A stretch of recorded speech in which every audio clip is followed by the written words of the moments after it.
Guys, we're back for part 2 with Dr. Dan Silva. Super excited to chop it up. The sequel. The sequel. This is a big one. This is a big one today.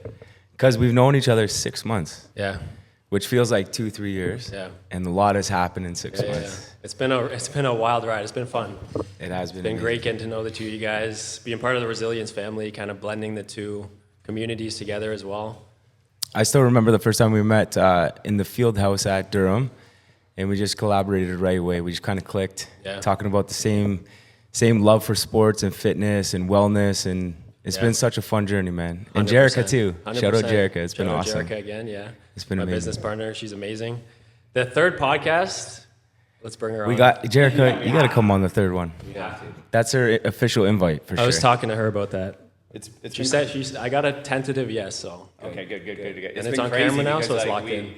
We've known each other we were just talking before we started. I guess it's been like, what did we say, 6 months? And it seems like longer because we've done so much stuff together. Yeah. And we've had a lot of fun together. We've done a lot of events. We've gone on a plane together. We've gone to Miami together. It's been wicked. You're even wearing a shirt. Yeah. Oh! The guns are out. The guns are out. It's been awesome having just such a collaborative effort between PRT and Resilience. And there's so much crossover. And just seeing lots of our members go to PRT, and even some PRT people from the Run Club, and just some people that work with you as well coming out to Resilience. It's been amazing. It's been such a click. 100%. How's that been for you? On our end, it's been amazing. Like, it's been fun. Your members are amazing. They all have kind of like this common, mentality, I guess. They love getting after it. They love training, and they love being here. They love it, everything that you guys do here at Resilience, right? Like, every single person speaks so highly about the classes you guys put on, about the community. Every single person too. It's amazing how much it's like it's like their home, right? Like, between the friendships that they have here, like it's really like I think it's the fact that it is so much more than a gym, right? For them is really cool to see. And it's been cool to be a part of that. And also for me, it's been so much more than a gym too, right? Being able to like build some of those friendships with you guys, with your members, with kind of the coaching staff, with everybody, right? And at the same time, getting in, honestly, the best shape of my life, too. Let's go. Come on. 100%. Last night, you were on fire. I was like, Dan, wow, let's go at HYROX Training Club. It was awesome. Yeah, so I've been going to PRT once a week, once every other week, and just coming in, seeing members, leaving as I'm coming in. My parents are going to PRT now. That's been fun, too. My wife. And it's just been such a blessing for our family, and really feel like it's impacted so many people at Resilience. So amazing, thank you for everything that you're doing for Resilience, and it's been amazing. And I hear the same things on the other side. So when I talk to clients, they're all saying if they did go to your get treated by you, they all speak super highly of you. Yeah. So you're doing a great job, man. Appreciate it. Honestly, like I love what I do. My staff loves what they do. Like that's really what it's all about, right? Is being able to have an impact on people's lives. It's so rewarding. It's so fulfilling, right? So, yeah, it's been a lot of fun. It's a real. It kind of completes Resilience's, approach to fitness in many ways, because it's an area that we didn't really focus on for 10 years, and now we really have a place that we can really point to. Yeah.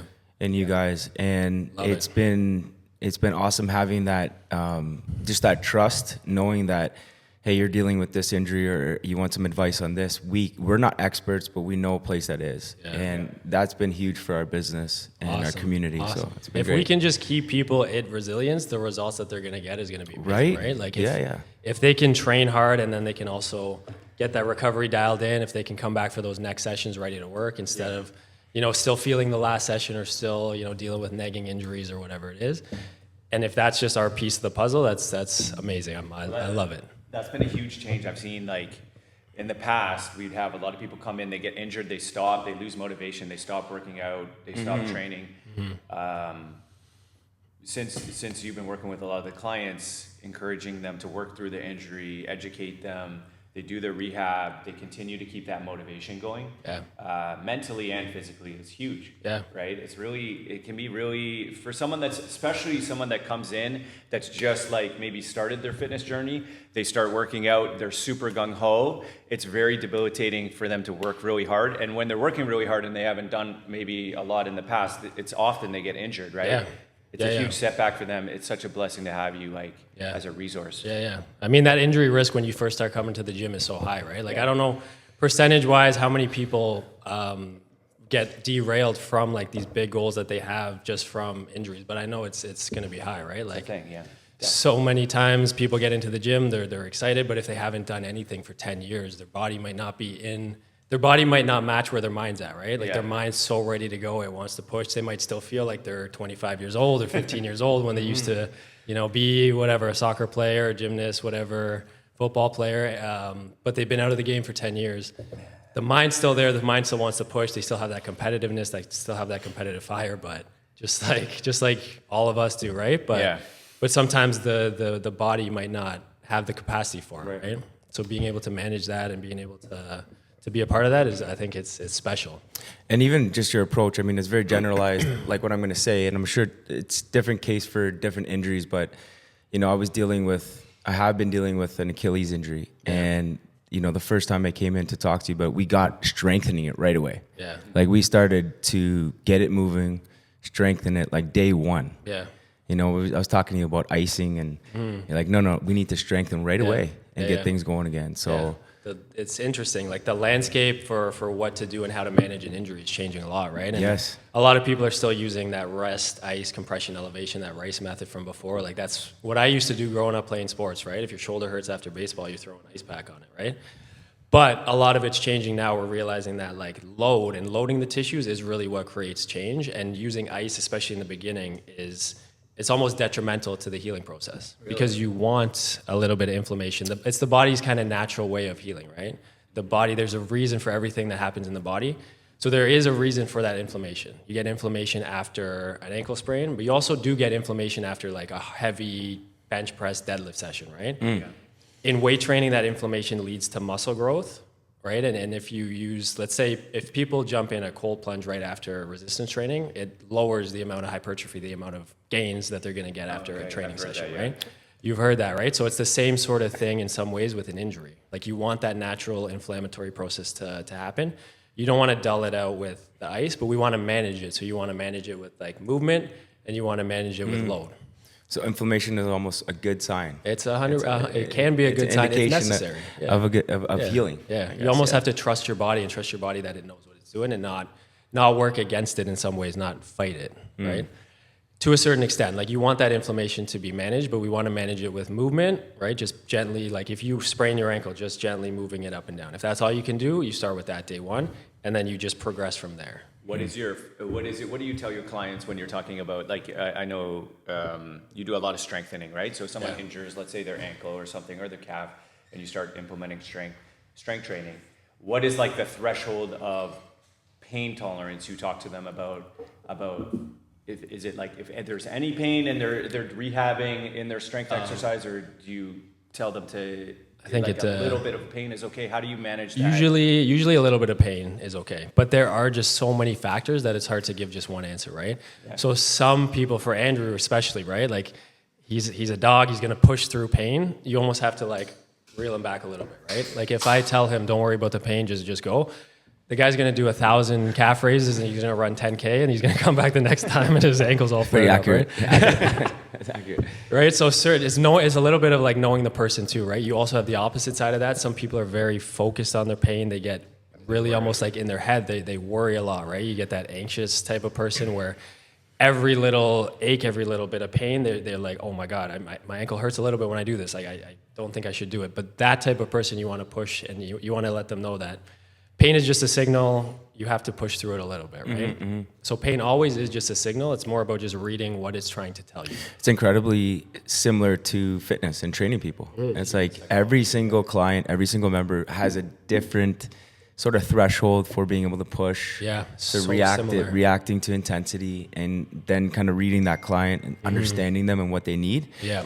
And rolling with it. Yeah. And through relationship and through the drills that you put them through, and understanding their person and their threshold and their levels of pain and what they can do and how to help them progress. And I think that's what I think we had a similar conversation on that first meeting, right? Like this is one of the big things that we kind of vibed with. And that's also what I see all the time at Resilience as well, right? Like that's, I think, like the two of you, that's your like superpowers, being able to read the person, right? And you both bring like a different kind of approach, but you both have that ability to see and kind of like feel out. It's almost like it's not a science. It's not like math. It's not like, oh, it's always this way. It's always that way. It's about kind of that gut feeling of knowing what that person needs in that specific moment, right? That is similar. That's crazy similar. It's that you got to almost, it's like a poker type of thing. You got to read the person. You got to kind of figure out based on body language, based on what they say, like what they might need in that moment. Thing people don't really talk about, and it's like I think it's something that we pay attention to when we're hiring coaches. I don't know if you pay attention to the same thing when you're hiring RMTs, physios. Is that feel thing? Yeah, you really got to feel out your clients and understand them. Yeah. I think one of the biggest things that we've been like we're in our second year now, and trying to build out a team has been one of the biggest challenges for ourselves. But I think that's kind of the vision, that's like the direction we're trying to move in, is just getting the right people on board and hiring for the person more than just like even hands-on skills or things like that. Yeah, like you can train someone how to do soft tissue work, or, you can like teach them these sorts of things, but it's like finding somebody who has like the empathy, who has that like that deeper, ability to connect with people, is something that we're looking to guide our hiring or our, more towards those lines. That totally makes sense. Yeah. We're the same thing. Yeah. Very cool. Journey. It's interesting how like, there's so many similarities between the two businesses, even though they're very, very different. Right? So the last, I guess I would say like 40 days, maybe less than 2 months, we've all kind of grown closer, on a friendship level, not only a business level, but a friendship. We spent some time together in Miami. That was crazy. That was a lot of fun. Yeah. You guys did your first HYROX 103, crazy time for the first, crazy time.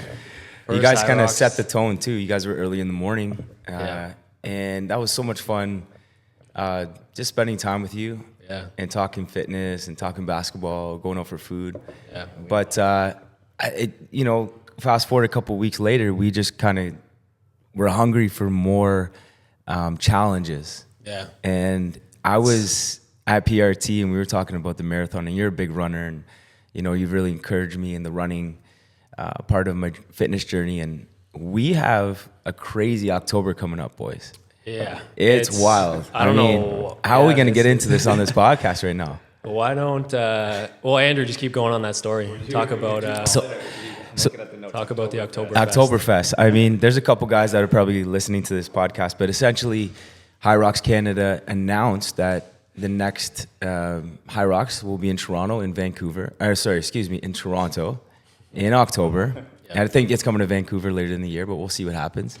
But they said that they're coming in October, at the beginning of October. And Dan was sharing with me that the Toronto Marathon is late October.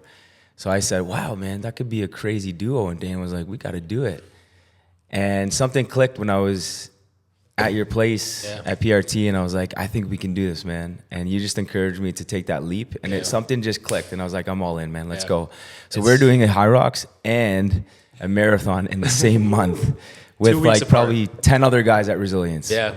So it's going to be wild. So happens to fall on your birthday too.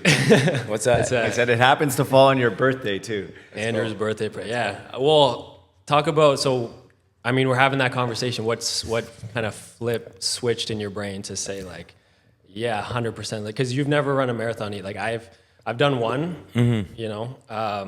I think for you just getting into running, like, kudos to you. It's kind of crazy. You were sitting on the table like you were dealing with an Achilles issue. I think at the time your leg was super swollen. I think, and even in that moment, dealing with that, where you can't even run right now, you're like, let's do it. Yeah, I mean, I love sports. I love football. I love baseball, hockey, all those things I grew up playing. But really took really a love for football. And when that ended, just kind of like the love for sports and competing, especially competing, I felt like that was in many ways taken from me. I would get little doses of it here at Resilience or other gyms I would go to, which was always fun.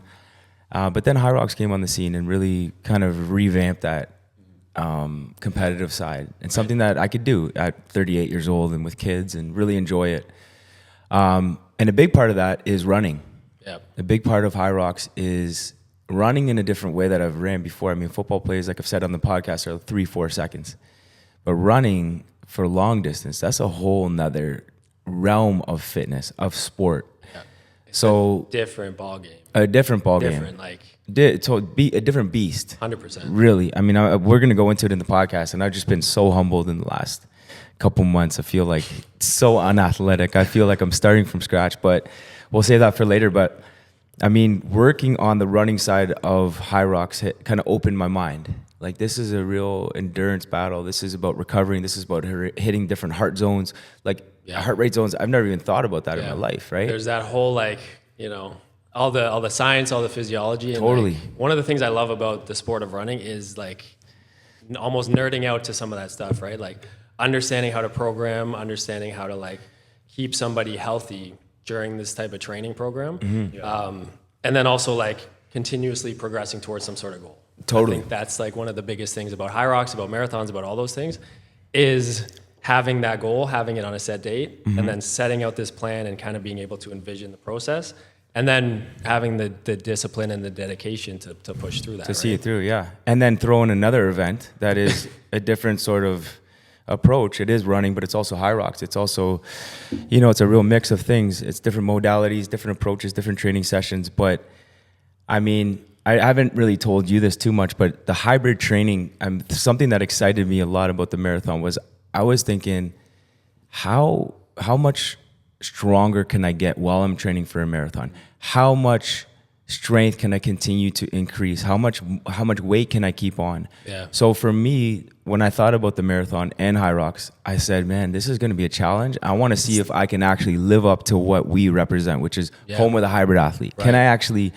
show myself, first of all, yes, and then my family, and then our community? Yeah. Can I continue to get stronger? Can I continue to increase the speed I push a sled, or the weight that I lift, or the power that I can produce, but also increasing in my endurance? So it's a massive challenge for me. It's the ultimate hybrid challenge. And it's authentic to what I am personally doing in my business with Josh. I'm telling everyone, yo, we can train like hybrid athletes. Yeah.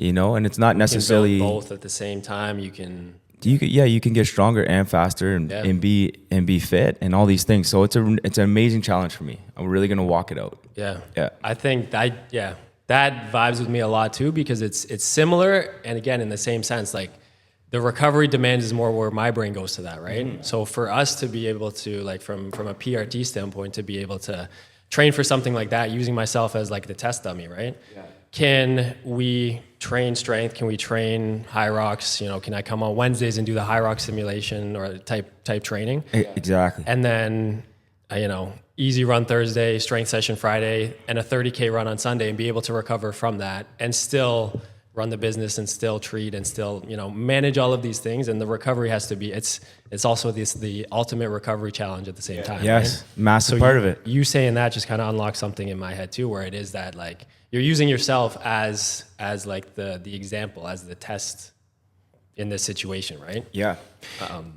And people, you know, they hear the word hybrid athlete or hybrid training, and I think it like, we're still figuring out how to exactly speak the language, because as we're walking through this, we become hybrid athletes. And what's interesting is people think about a hybrid athlete and they think about a HYROX, or they think about being able to lift a lot and do this. But really, when you're training hybrid, you are in shape, you are fit, you are healthy, you're pliable, you're flexible, you're able to run, you're able to recover, you're able to move things. This is everyday life. Yeah. And it's very applicable to just want to be all around, well-rounded, in great shape. 100%. It's not necessarily to complete a marathon or to be the best HYROX athlete, but it's for life. Yeah. You know, it's very, very functional. Yes. So I'm really believing the path and the direction that we're going with. I'm fired up about it. Yeah. And I'm excited to be a guinea pig and take my shot at it. Yeah. We got 10 guinea pigs going with us too, right? Yeah. That's probably one of the most exciting parts for me, is just all the people that are going to be joining us. Yes. You kind of started us off. I was like, I don't know if I'm down for that. And then it was his birthday. I saw a couple people signing up. I'm like, you know what? Let's do it. So for me, it's like, I'm just excited for the challenge of trying to stay healthy, do my strength training, perform well in HYROX. For me, the marathon is like, I have a goal, but like I'm really looking forward to completing it. Yeah. You know what I mean? Yeah. Just finishing it. And doing that right after a HYROX, like that's no joke, right? Like it really is just going to be proof of concept for resilience and for PRT, right? Being able to train that hard, recover, train that hard again. Like it's that whole cycle, right? Perform, recover, repeat. Like that's what we talk about, right? It's so powerful when the owner of the business is actually leading by example. Yeah. And you're actually doing what you're saying to your clients, and we're doing what we're saying to our members, and we're walking in front and we're saying, hey guys, we're actually a product of what we're saying. Yeah. And it can be done. Yeah. I think you have to lead by example in that situation, right? Like I think this is the only way. And that's why I think Josh, right? Like it's you had no choice. Like he's in the corner. Once I had those 10 guys sign up, I gotta do it. Yeah. So we've got a good group of guys doing the double, the Oktoberfest with us as well. That's going to be amazing too. And that's that whole like iron sharpens iron thing too, right? Yes. Come on, Like, preach it, bro. You guys talk about, right? Like so I did the last marathon. I didn't do a HYROX before. I'd never even really thought about doing a HYROX. I'd heard about it, but the training for that last marathon, I did like just pretty much 100% solo. Like a lot of those long runs, it was just like go out, run, headphones, audiobooks, podcasts, all that.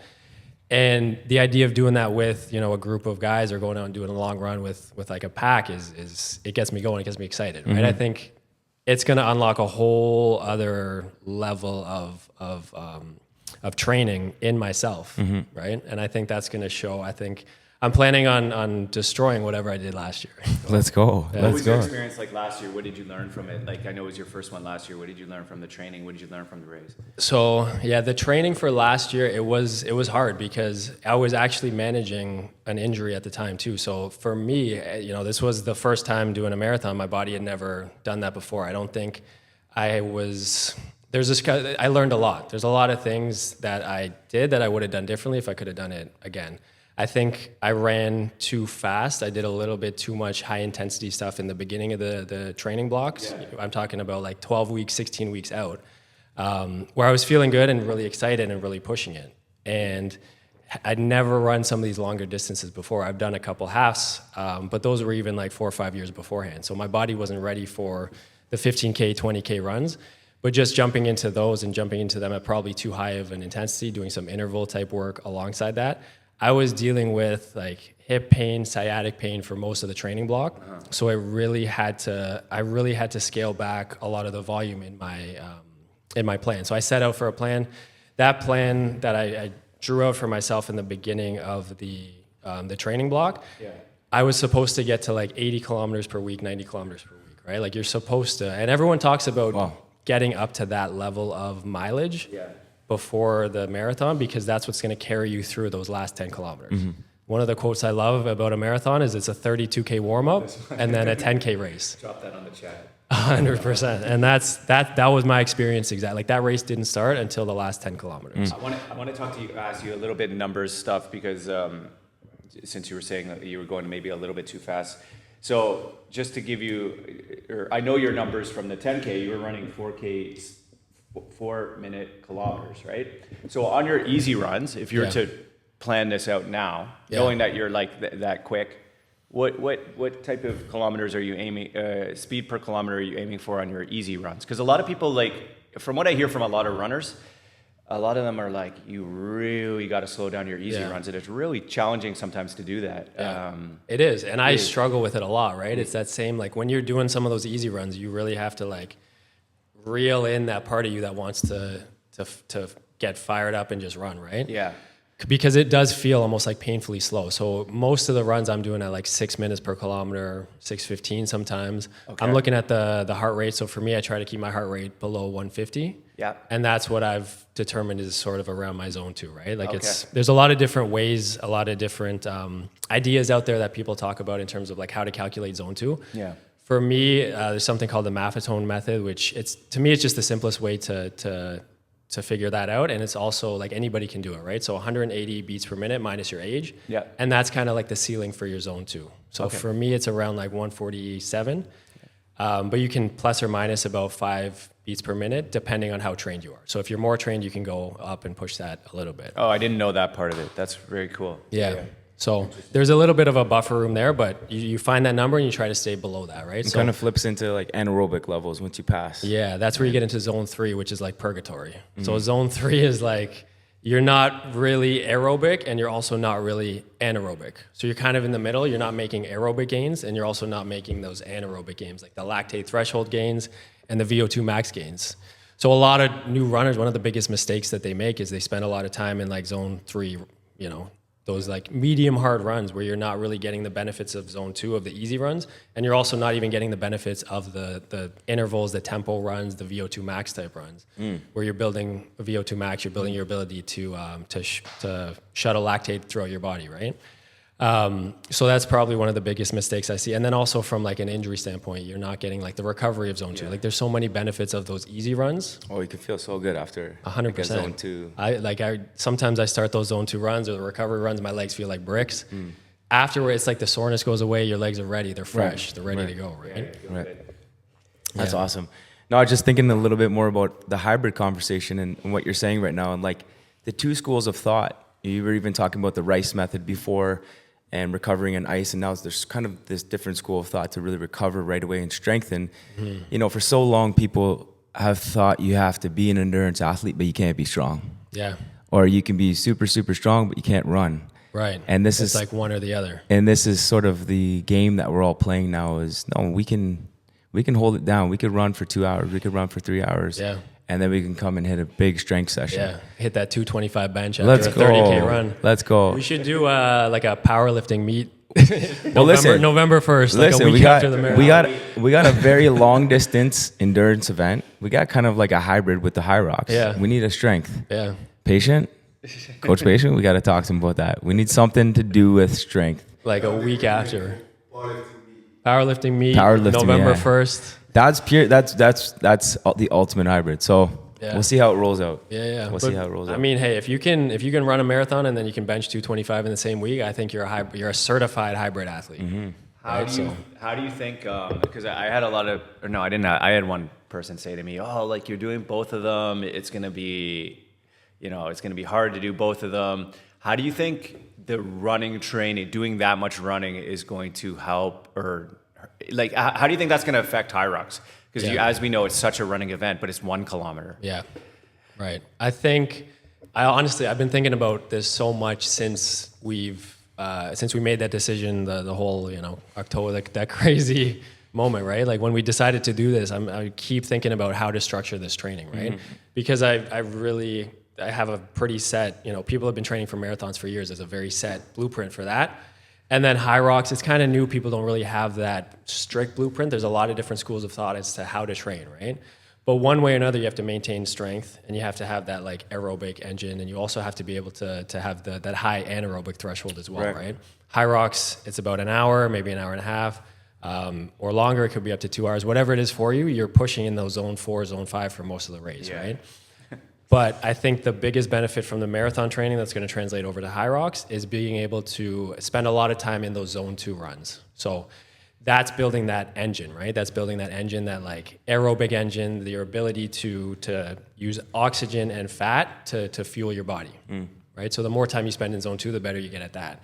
As you start to run more in zone 2, you're able to maintain that zone 2, that aerobic baseline, and you're able to run like faster and faster and faster. When I first started zone 2 training a while ago, like it was 6:45, 7-minute kilometers. It's painfully slow. Or you go up a small hill and you have to walk, like to actually stay in that true zone 2. As you continue to train, your pace goes up for the same heart rate, right? Yeah. So if you come out at like the burpee broad jump station and your heart rate's maxed, if you're able if you have a big aerobic engine and you're able to, you get out of that station, your heart rate's just fired up, it's through the roof, you're seeing stars. If you can run at a pretty reasonable pace and start to bring that heart rate down, that's massive for the race, right? If you can recover in those run stations. Down on HYROX? That doesn't happen. It has to happen. What did Dylan Scott say? He stays in like 140 or 150 heart rate. Yeah, that's just insane. I go. It Yeah, I was at 190. Yeah, I was up there too. for an hour. After the burpee broad jumps, I was After like, the skier, I remember looking at my watch, Josh, after I got off and you got on one of them, and it was 185 or something after the first. Same station. experience on my first Toronto one. I was like, just come in. I don't even think I came out that hot on the thing. Well, go through the skier, look at my watch, max heart rate. I'm like, oh no. The double, a whole lot of race left.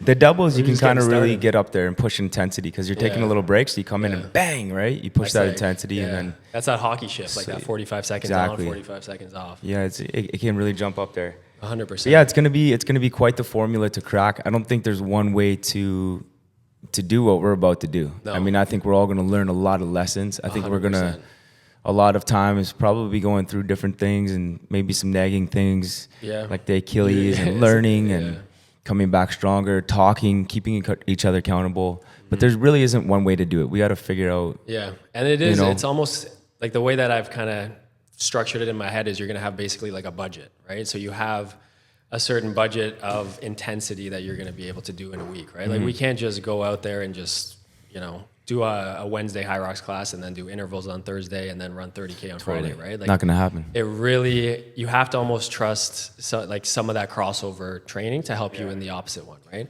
Some of the crazy erg intervals are going to help you in the marathon because it's going to build it's going to build that cardiovascular system. And then at the same time, like we talked about, some of those long zone 2 runs are going to help build your engine. It's also going to help even just physically, right? With running economy, with being more efficient runner.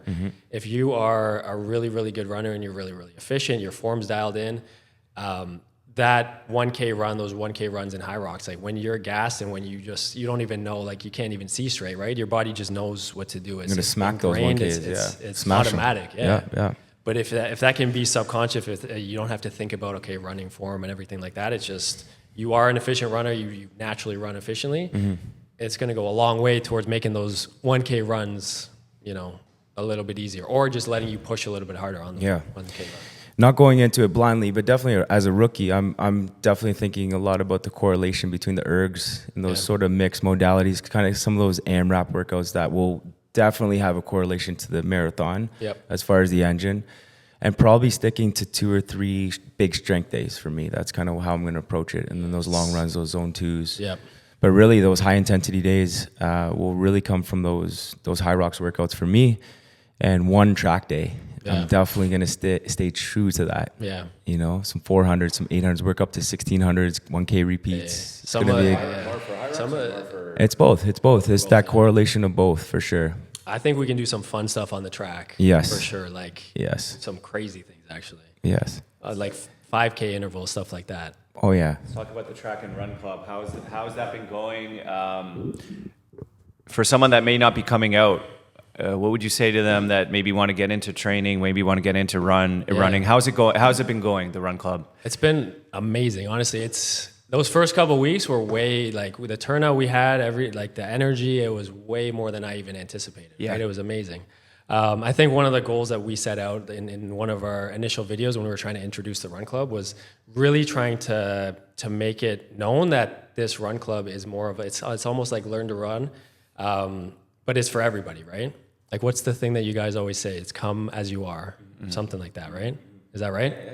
Come as you are, and that's kind of like that vision, that idea that I think we're trying to bring there, and it's been really cool to see some people coming out and even just walking, right? Yeah. They do some of the warm-ups, and then they run, walk, or even just they go for a walk afterwards, right? Yeah. And they just walk and chat and talk, and they're getting their zone 2 running in, or their zone 2 exercise in. But yeah, it's been a blast. It's been really cool seeing the communities come together. I think that's the most that we've actually seen the two communities blending together, because that's where we get the most of our PRT community coming out and running alongside the resilience members as well, right? Yeah. Those track sessions have been a lot of fun too. We got a fun one cooking up for next Monday. I don't know when this is coming out, but yeah. And then the other thing too was this was only supposed to be 6 weeks long, right? Like when we first, the vision of it was just to train for that first 10K. Yeah. But the turnout's been amazing. The engagement, everybody wants us to keep it going, so we'll keep it going. And we have so much training to do, so we might as well just go out for runs and run with 50 other people. Yeah. Right?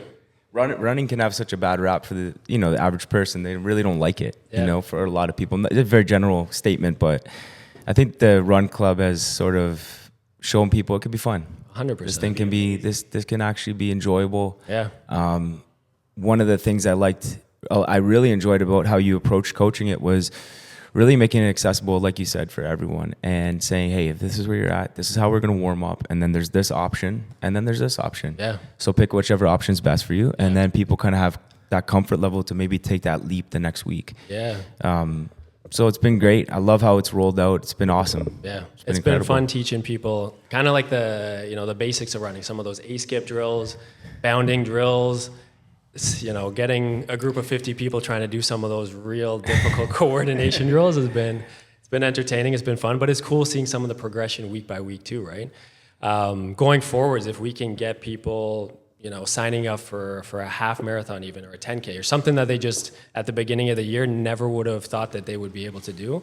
And if we can, get them to sign up for that and help them train through that, I think that's mission accomplished. That's going to be amazing. Speaking of, without saying too much, I know we're kind of brainstorming about a couple maybe events this summer that we want to collaborate on, a running event. Yes. You want to say anything about that, Josh? Yeah, I think there's an opportunity to blend both communities and do an endurance event. I'm not going to let we have two in mind, two different ways. We need to still iron out the details. Yeah. But I think there's a big opportunity to get everyone together, get excited, and do something that's fun and right up our alleys. 100%. Yeah. That'd be a blast. It's going to be a lot of fun. Figure it out. When you look at the spectrum of opening up at Durham, the spectrum of time, I've loved how we are slowly, I feel like, becoming not a running specific community, but we are becoming more comfortable with approaching running, our average member. And when we moved to Durham, when we opened in Durham too, we introduced HYROX, which has been great because that incorporated a lot of strength movements, some power lifting, some Olympic lifting. And that opened up, I think, people's minds for what was possible with the Olympic lifts, with the clean and press, with the snatches. And it's produced so much fruit. Right. I see people so interested in that, which they never have touched a barbell like that. Now with the Run Club, you can slowly see that same effect in a different way with the running. Right. And I'm seeing people come to Run Club, and 3 months ago, they're like, I hate game day because there's so much running. And now they're coming to Run Club. Yeah. And it's slowly happening, this whole statement about hybrid training. It's really actually happening. The more we talk about it, I'm thinking about all this. And there's a big part about that is the recovery. Yeah. It's talking about how to come back from that each and every day. And I love what you said in the first podcast. I said, well, when does recovery start? You said, as soon as your workout ends. Yeah. Recovery starts right, or even before. Immediately. Yeah. And as soon as you hit stop on that watch, that's when the recovery starts. Yeah. So it's so cool to see everyone's minds open, and we're all kind of going in this direction together as a community. Yeah. I mean, the running movement right now is massive too, right? Between social media, between HYROX, like the hybrid/running movement, people are just getting more into their health, into their fitness. It's honestly amazing to see, right? It's wild. It's incredible. And we have such a focus on performance and races and stuff because that's kind of where we're at now, right? Yeah. But one of the coolest things is seeing people whose goals are just very different, right? Like a lot of your members don't really, they do the HYROXs, the classes, but they might not even be training for HYROX, right?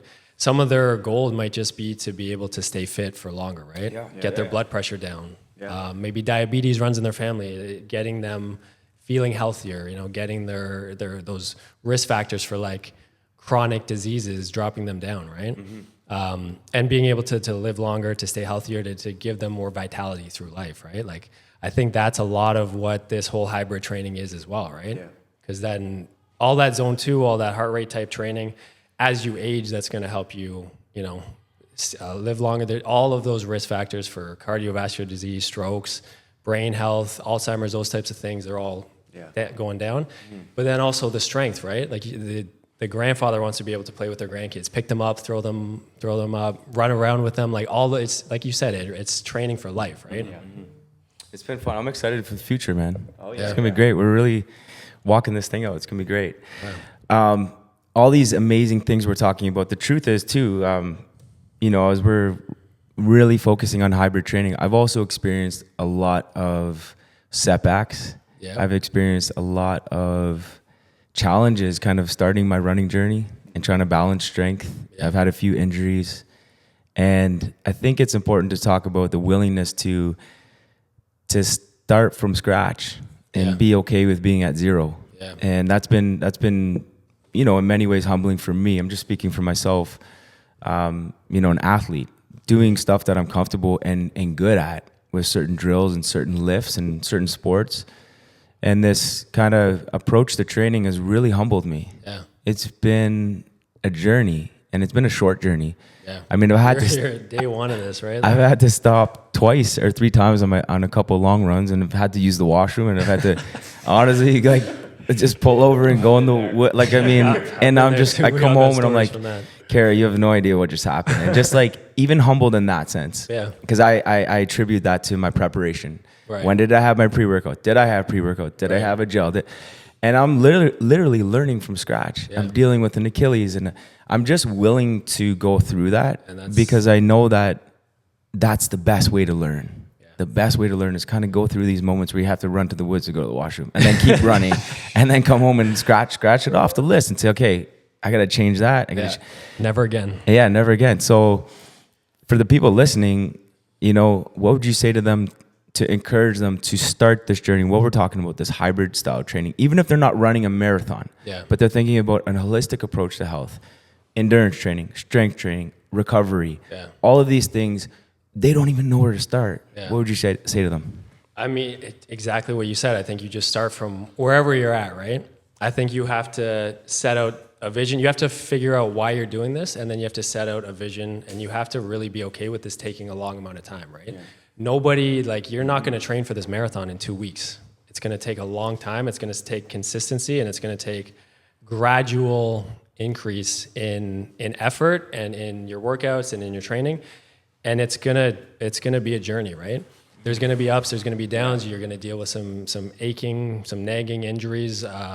You're gonna have setbacks. You're gonna feel like you have no idea what you're doing, honestly, most of the time, right? That's exactly how I feel right now. Yeah. And there's so much beauty in that. There's so much that's how you grow too, right? Yeah. If all you did, if you're 38 years old and you're just playing football in a men's league now, you would never have all of these, the benefits that come with this type of training. And I'm not even just talking about physical benefits, right? It's that the mental benefits that it's character development. It's massive. It's massive. It's learning how to deal with setbacks. It's learning how to deal with adversity. It's staying, true to whatever goal you've set out, and still being able to, throughout adversity, throughout an injury, still being able to stick to that process and trust in that process and continue to show up, continue to do whatever you can do, right? Mm-hmm. When you have that Achilles injury, you couldn't run for a couple of weeks, right? And all you could do was just sit there and you're doing your rehab exercises that we gave you, and you're doing them every single day, right? That's where you're at, that's what you can do, and that's all you can do, right? I firmly believe that. I've talked to my patients about this before too. Wherever you're at, you do what you can do, and then the next day you do a little bit more, right? If you're in the hospital and all you can do is walk from one end of the ward to the other end, and then back, and that's all you have the capacity for in a day, you do that. And then the next day you take one more step. I love this topic because it's so important to encourage people in this.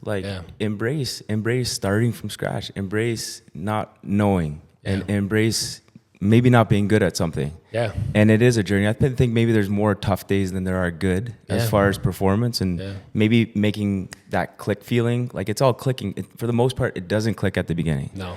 And there's been so much unclicking for me, Everyone has ups and downs. The best athletes have ups and downs. So if you're just starting out and you're discouraged because you had an injury or something, everyone's dealing with that. You just got to work through it. 100%. Find a way, educate yourself, find the right resources. Every single person. What do you guys think has been the biggest lessons? Because you're both kind of getting into the space. Do you find that, I guess, putting yourself in those situations where you are a beginner again, do you find that that's helped with, your approach to coaching? Do you think it's given you more empathy towards some of the members? Because before you started doing, getting outside of the traditional training, right? You're experts in training, right? There wasn't that kind of discomfort, that feeling of oh, I don't know what to do, right? Do you think that's been beneficial? How do you think that's changed your coaching perspective? Oh, definitely, definitely changed my coaching perspective for sure. Yeah, I think I'm pretty. Yeah, like let me think about this for a second. Yeah, it's like learning a new skill. And it's new to me. I've been doing like lifting and all that stuff for so long. I've been doing circuit training for a while. Just embarking on this new journey brings me back to the new people that come in that are embarking on like this new fitness journey, and the excitement for it, and the passion to learn, and I can like share that with them, and it's new to me. It's an experience that I haven't experienced in a while, so I love that part. Connecting with people about the ups and downs of it, you know. Yeah, so it's awesome, and it's really brought the excitement back of training. Which, like, when I'm excited about training, it helps me coach. I know, like, when I'm going after it selfishly, it's just like a lot easier to coach.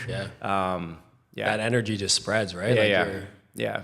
When in the last 10 years, when I may not be training as much, I find it harder to motivate people because I'm not living it out as much as I should be, I feel I should be. So when I'm really into it, it just helps me coach more. I'm more into the classes. I'm more attentive, more present. So that's been cool. Yeah. What about you? For me, it's been like a perfect timing coming after 10 years. We're starting a new decade. Anniversary. It's like a new decade, kind of fresh beginning. Love fitness, but the rejuvenation of the passion is been reinvigorated for me. And it's so much more than physical for me. 100%. Emotionally, even for me, I'm so thankful that I'm passionate about movement. It's something that naturally comes to me. I'm very into it. I'm very, always want to learn, always want to try things. And I think this has just opened my mind to being willing to bring that into resilience, which is so much more than just a job for me. I'm really thankful to have an opportunity to be around hundreds of people every day and share something that's really, truly authentic to me. It's a gift. It's something that I'm very thankful for. So I think it's going to really send waves through the community. That's what I'm so excited for, and I think people feel it here. And I think it starts from the top down, right? Like, I think the common theme between both of your messages is that you're taking those experiences that you're gaining from putting yourself into, you know, the training situations and like being uncomfortable, and you're taking that energy and you're giving it back to the community, right? And they're able to learn from your lessons. You're able to understand them more. It's like we talked about in the beginning, right? It's just leading from by example, right? Wanted to ask, we got a little bit more time? One more minute?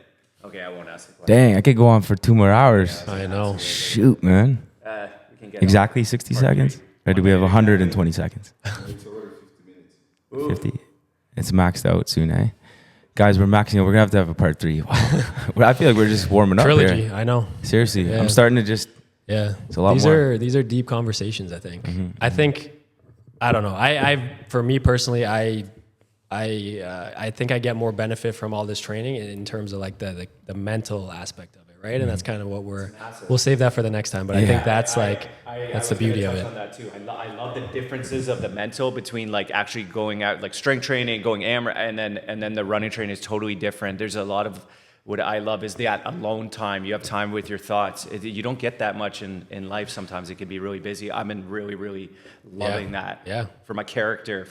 Let's go, babe. 100%. To just wrap things up, I want to just give PRT a shout out and just say, hey, if you're someone who is interested in recovery, maybe you're dealing with an injury, or you just want to know more about how to go on this journey properly and have the guidance and support and the care, I definitely highly recommend going to see Dr. Dan Silva and Jerica. They have an amazing thing going on. I mean, it's been massive blessing in my life and my family's and the people here at Resilience. So thank you. If you're listening to this and you are interested in continuing to progress in your fitness journey, it's not just about the gym. It's about PRT. So come and see them. Thank you, guys. Appreciate it. This was fun. Yeah, always fun. Trilogy coming up. All right, Let's go. See you guys.